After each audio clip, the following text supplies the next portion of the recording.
ছাত্ৰ ছাত্ৰীসকল আজি আমি আলোচনা কৰিব লৈছোঁ দশম শ্ৰেণীৰ ইংৰাজী টেক্সটবুকৰ Nelson Mandela a long walk to freedom চেপ্টাৰটোৰ পৰা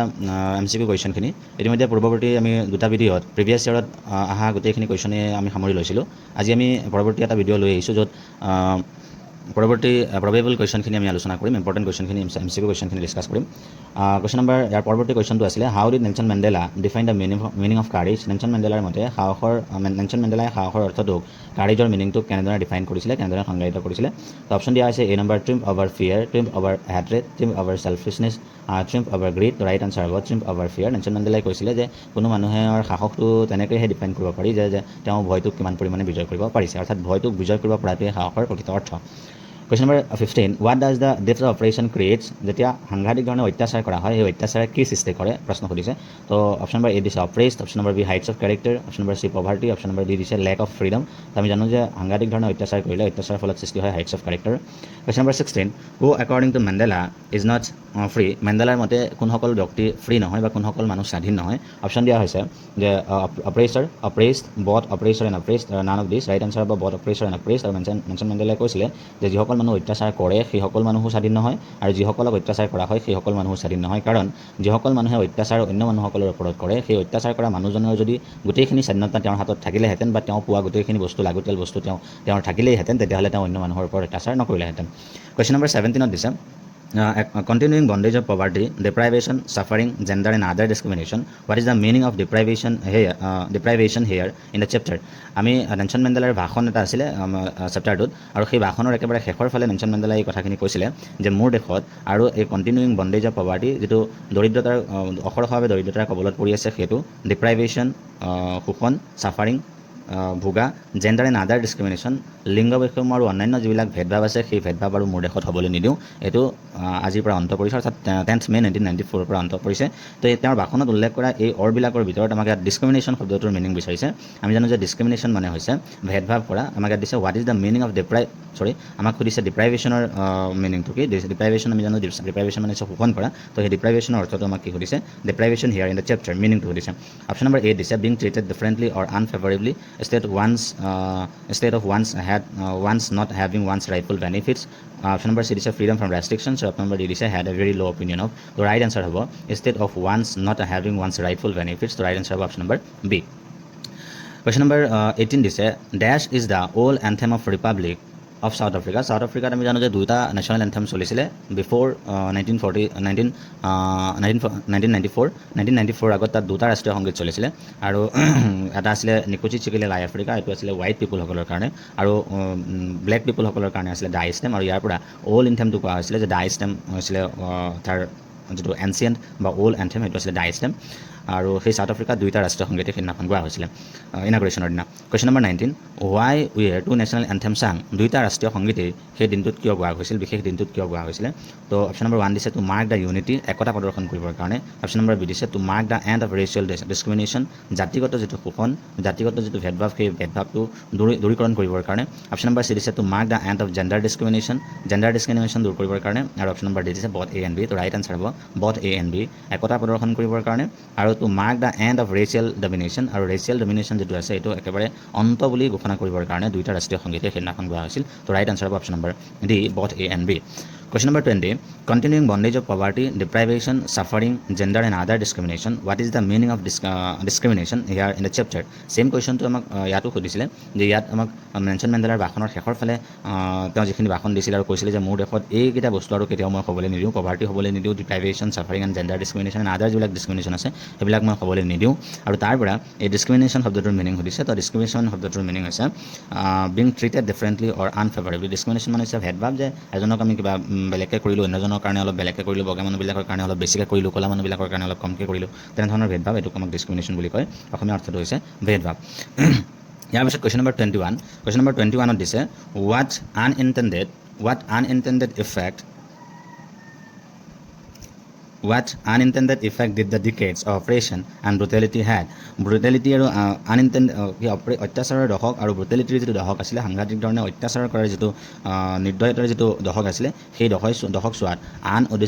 উদ্দেশ্যহীনভাৱে কেনেধৰণৰ প্ৰভাৱ পৰিছিলে, বা যিটো উদ্দেশ্য অপ্ৰেছসকলৰ হাতত নাছিলে বা হোৱাইট ৰুলাৰসকলৰ হাতত নাছিলে, সেই উদ্দেশ্যটো হোৱাইট ৰুলাৰসকলে নাভাবা স্বত্তেও কেনেদৰে সেই উদ্দেশ্যটো পূৰণ হৈছিলে বা সেই উদ্দেশ্যটো কি আছিলে। তো অপশ্যন দিয়া হৈছে create men of extraordinary courage, wisdom and generosity, poverty and suffering, boycott from foreign nations, none of this. Right answer হ'ব option number A created men of extraordinary courage, wisdom and generosity, যে সাংঘাতিক ধৰণে মানুহে সাহস, ধৈৰ্য আৰু জেনাৰচিটি, চিম্পলচিটি মানুহৰ সৃষ্টি কৰিছিলে। তো আমি জানো যে অত্যাচাৰৰ দশকত যদিও হোৱাইট ৰুলাৰসকলৰ অত্যাচাৰ কৰি পেলাই ডাঙৰ ডাঙৰ ক'লা মানুহবিলাকৰ পৰা, অৰ্থাৎ ব্লেক পিপুলসকলৰ মাজৰ পৰা ডাঙৰ ডাঙৰ নেতাৰ সৃষ্টি কৰা নাছিল, তথাপিও অত্যাচাৰ কৰাৰ কাৰণে তেনেধৰণৰ কিছুমান হাইটছ অফ কেৰেক্টাৰৰ সৃষ্টি হৈছিলে। আগবাঢ়িছোঁ পৰৱৰ্তী কুৱেশ্যনলৈ। তাত দিয়া আছে দ্য স্পেক্টেকুলাৰ এৰি of South African Jets was a display of South Africa. The spectacular area of South African Jets was a display of South Africa যেটো South African Jets বিলাকৰ যে ডিসপ্লে হৈছিল স্পেক্টেকুলাৰ এৰিয়াৰ মাজত, সেইটোৱে একচুৱেলি কি বুজাব বিচাৰিছিল, কি ডিসপ্লে কৰিছিলে। অপশ্যন নম্বৰ এ দিছে the military's precision, the military's loyalty to democracy, both A and B, none of this. Right answer হ'ব option number C both A and B.